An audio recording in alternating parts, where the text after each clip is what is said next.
So yo, what's up mga bro? So for today's video mga bro, gagawa tayo ng simpleng bracket lang. Ayan. So ito. So dalawang bracket lang gagawin natin ngayong araw. So ayan. So isi-set up natin to ng 80. Ayan mga bro. 80 amperes set up natin to. Ayan. Alright mga bro. So sa mga beginners natin, pwede yung gayahin tong idea na to. Pwede rin hindi. Kasi so kung nakikita nyo. Ayan. So ikakating natin to para hindi to bubukol dito. Alright mga bro. So ipapakita ko sa inyo mga bro kung paano magawa ng bracket na malinis. Ayan, so iskwala muna natin siya. Ayan. So nasa iskwala na siya. Guguhitan natin yung ating puputulan. Ayan. Alright mga bro. So ayan mga bro. Ayan po yung puputulan natin. Ayan. Pangit siya tingnan dito. Pag hindi natin putulan. Yung mga ginagamit nating materials dito mga bro, yung mga gamit na rin. Kumbaga, scrap na lang totally talaga siya. Ayan mga bro. Ayan, pantay na siya. Alright mga bro, so kita nyo naman to mga bro. Ito, binawasan ko siya. Pag nilagay siya dito, ayan, pag nilagay natin siya dito, totally pantay na siya dito. Ayan. Hindi siya pangit tingnan. Alright mga bro, pakita ko sa inyo. Alright mga bro. So, kukuha tayo ng salamin pang welding. Ayan. Hindi naman kailangan na perfect yung gagawin natin mga bro. So, totally patungan lang ito. Patungan lang ng mga yung kaya niyang bitbitin, yung mga lagayan ng tubig. Yan. Yan lang yung mga gagawin natin ngayong araw. Kasi mga ganitong Holy Week mga bro, yung mga client natin hindi nagpapatrabaho ng mga ganitong Holy Week. Alright mga bro, yan. Kaya dito tayo magdi-DIY sa ating bahay. Sa bahay tayo magdi-DIY. Yan mga bro. So hindi natin grinding din natin yan mga bro.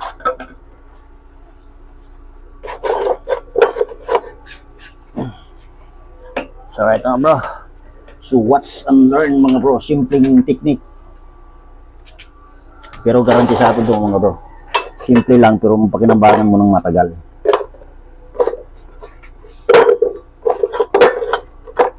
Yun. Diba? So pantay. Pantay siya. Yan yung purpose natin mga bro. Bakit natin siya kinating. Kinating natin siya para pantay.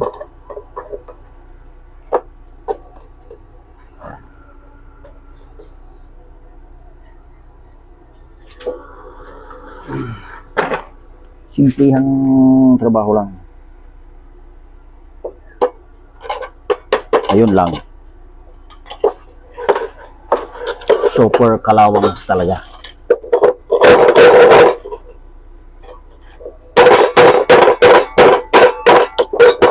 So, maayos din natin ito.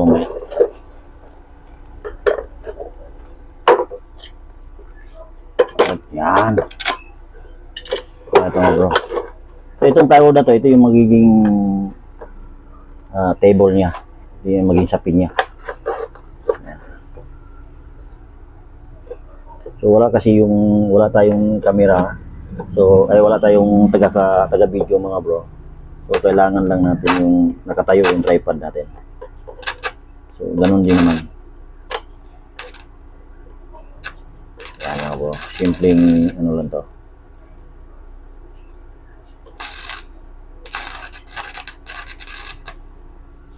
So medyo mahina-hina konti. Ayan, taas-taasan natin yung amperahe. Eskwala siya natin para ano tayo. Yun, eskwalado siya.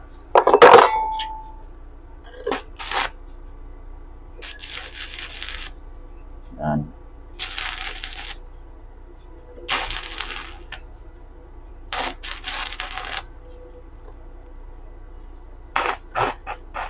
Ano po? Hindi naman totally perfect naman. Walang trabaho na ba mga bro na perfect ang trabaho. So right mga bro. Ayan. Ito yung sinasabi ko mga bro, pakita ko sa inyo.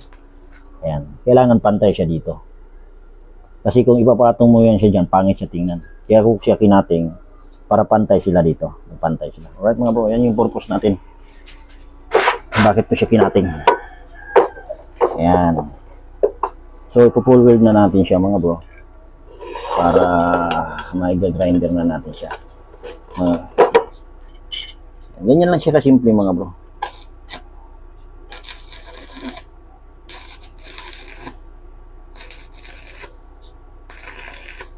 So, sa mga ganito mga bro, huwag kayong umasa sa welding na ganito. Ang gagawin nyo dito, lalagyan nyo pa rin ng brush ito. So, ang lalagay kong brush dito, round bar na lang ito. Itong deform bar. Alright mga bro. Yan. Lahat ng materials na ginagamit ko ngayon mga bro, puro to scrap. Itong plywood, scrap din.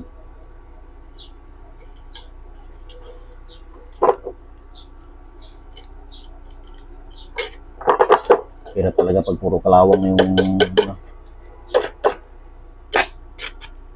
pag puro kalawang na yung scrap, so kailangan grinderin talaga ito muna. Pero okay lang. Hindi naman tayo nagmamadali masyado. Alright, so ayan mga bro, kung makikita nyo mga bro, ispat-ispat lang tayo. Hindi naman kailangan na ipupulod mga maigi talaga to. Kasi mga hindi naman mabibigat na ilalagay natin dito mga bro. Yan. Ang importante lang po, once na magawa tayo ng mga ganitong bracket, kailangan din talaga nating hasain, linisan para matanggal yung mga matatalas na portion mga bro. Alright. Hindi yung pag-welding natin ng ganito, tatanggalin lang natin flats, hindi na natin siya linisan, pangit yun. So wala tayong quality makikita sa mga ganung trabaho mga bro. Alright. Yan mga bro. I-fold natin ng maigi. Tapos i-grinder natin siya, ahasain natin siya para malinis tingnan. Ayan mga bro, so i-welding naman natin yung bracket natin, ay yung brace natin sa bracket, yung gamit natin ang 10mm deform bar. So ayan, matibay na yan siya mga bro. Alright mga bro, so ayan, yan na naman yung ano natin dito, yan yung pang brace natin dito mga bro. Yan, 10mm deform bar. Ayan. So pagkatapos natin weldingin ito mga bro, bubutasan naman natin to. Alright mga bro. So ano na lang siguro, welding rod na lang pambutas siguro natin. Pero mas maganda kasi dito pambutas yung barina para bilog siya, bilog na bilog talaga siya. Alright mga bro, so barina na lang ang gamitin natin. So i-welding muna natin to. Para may brace na tayo. Kahit mabigat yung ilalagay natin, kumpante pa rin tayo. Kasi may brace tayo. Alright mga bro. So ganyan lang yung technique nito mga bro. So sa mga nagpaplano ng gagawa ng ganito, yung DIY na nagdi-DIY tayo sa ating bahay. Mga ganito lang. Pwedeng gayahin, pwede naman hindi. Alright, so meron naman tayong kanya-kanya pamaruan. Ayan. Ispat lang.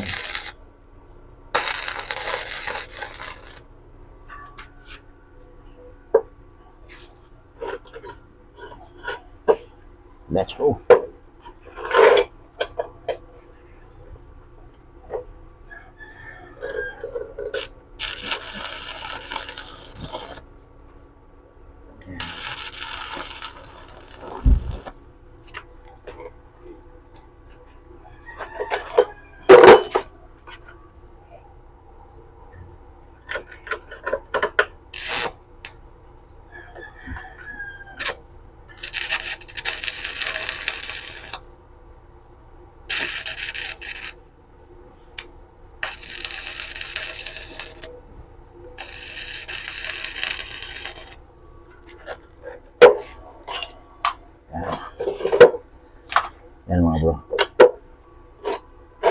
yung mga scrap na ano natin, tira natin, huwag natin itapon. Kasi may panahon talaga na may gagawin ka sa bahay mo. Ito yun na rin yung gagamitin mo.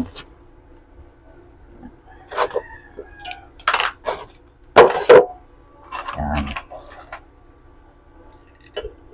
Alright. So, kita nyo naman yung mga bro. Yung mga scrap natin, napapakinabangan natin.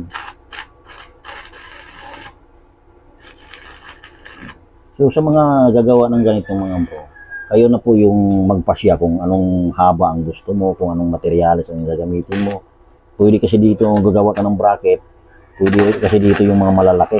Depende na sa sa kung anong ilalagay niyo mga bro. Alright mga bro. So, yan. Ito kasi ang paglalagay lang dito, tubig lang naman. Mineral water. Yan yung paglalagyan ko niyan. Kaya tama na tong 1 by 1.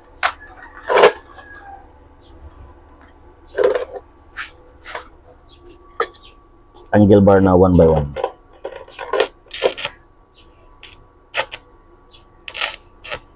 Yan, okay.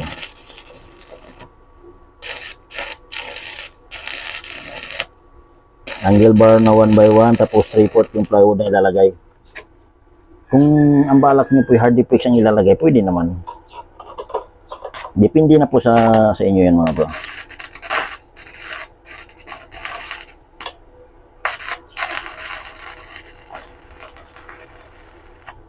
Kasi kung nilalagay ko, ito lang plywood.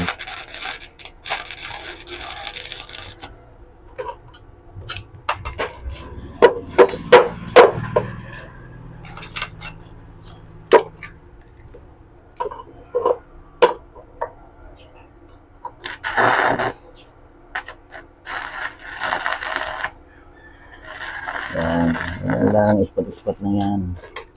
Hindi naman kailangan na yan. Hindi po kailangan na talaga naman full weld, hindi po kailangan yan. Ispat-ispat lang.